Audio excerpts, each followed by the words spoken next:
نہیں ہے محمد مگر رسول، قد خلت من قبل ہے رسول، اسی سے پہلے کئی رسول گزر چکے ہیں۔ اور ایک عجیب جملہ ہے جس پر آج میں آپ کو ضامن دینا چاہتا ہوں، وہ یہ ہے افإن مات او قتل انقلبتم علی اعقابکم۔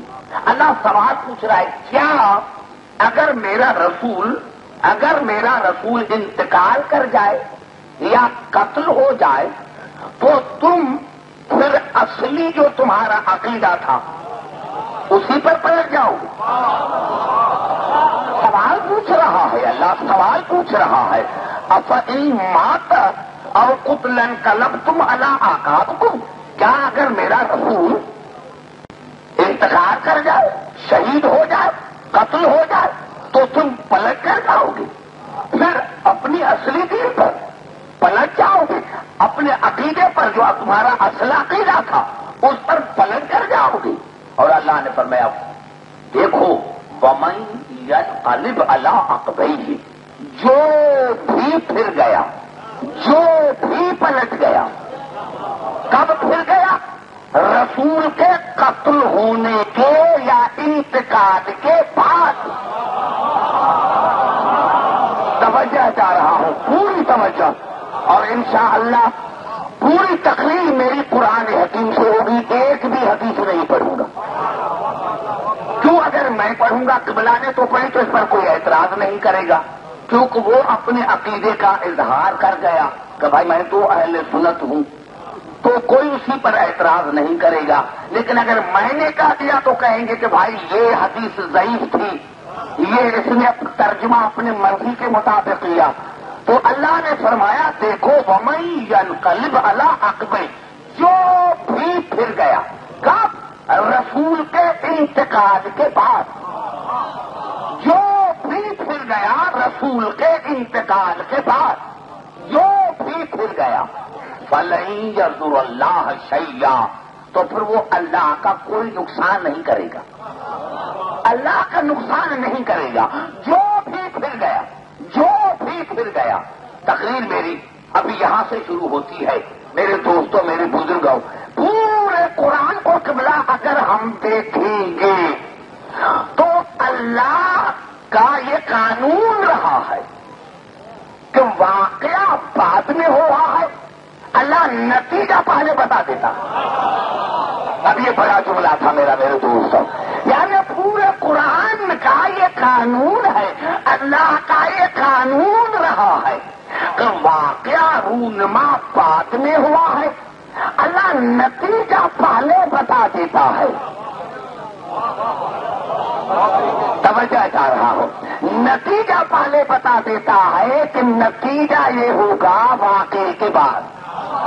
وہ واقعہ تو بعد میں ہوتا ہے، مستقبل میں ہوتا ہے، لیکن اللہ اس کا جو جواب ہے، نتیجہ جو ہے وہ پہلے بتا دیتا ہے کہ کیا اگر میرا رسول قتل ہو جائے یا انتقال کر جائے تو پھر تم پھر جاؤ گے؟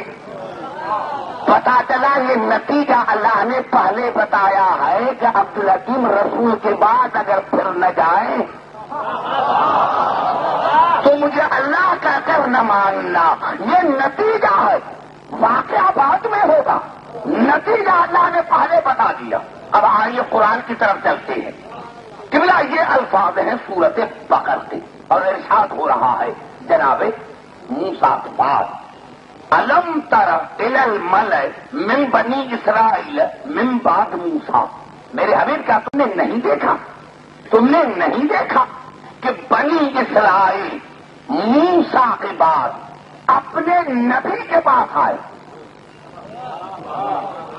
اس نبی کا قرآن میں نام نہیں ہے، مفسرین نے اس کے الگ الگ نام لکھے۔ الم تر الی الملأ من بنی اسرائیل من بعد موسیٰ اذ قالوا لنبی لهم ابعث لنا ملکا نقاتل فی سبیل اللہ۔ میرا حبیب کیا تم نے نہیں دیکھا کہ موسیٰ کے بعد بنی اسرائیل اپنے نبی کے پاس آئے اور انہوں نے اپنے نبی کو کہا کہ اللہ کی طرف سے ہمیں ایک بادشاہ مقرر کروا دیجیے، ایک سپہ سالار مقرر کروا دیجیے تاکہ ہم اللہ کی راہ میں لڑیں. نبی کو کہا اور جب نبی کو کہا اللہ کی طرف سے ہمارے لیے ایک بادشاہ مقرر کروا دیجیے، ایک سپہ سالار مقرر کروا دیجیے تاکہ ہم اللہ کی راہ میں لڑیں. قال هل عصيتم ان كتب عليكم القتال تولوا الى قريب. قال هل عصيتم ان كتب عليكم القتال اللہ تقاتلوا. تو ان کے نبی نے ان کو کہا کہ کیا اگر تمہارے اوپر جہاد واجب ہو جائے اور اللہ تمہارے لیے سپہ سالار مقرر کر دے تو کیا تم بھاگ تو نہیں جاؤ گے؟ بڑا جملہ ہے میرے دوستوں. انہوں نے کیا کہا تھا؟ اس قانون نبی لہم فصلنا ملکن نقاتل فی سبیل اللہ. ہمارے لیے اللہ سے ایک بادشاہ ایک سپہ سالار مقرر کروا دیجیے تاکہ ہم اللہ کے راہ میں لڑے.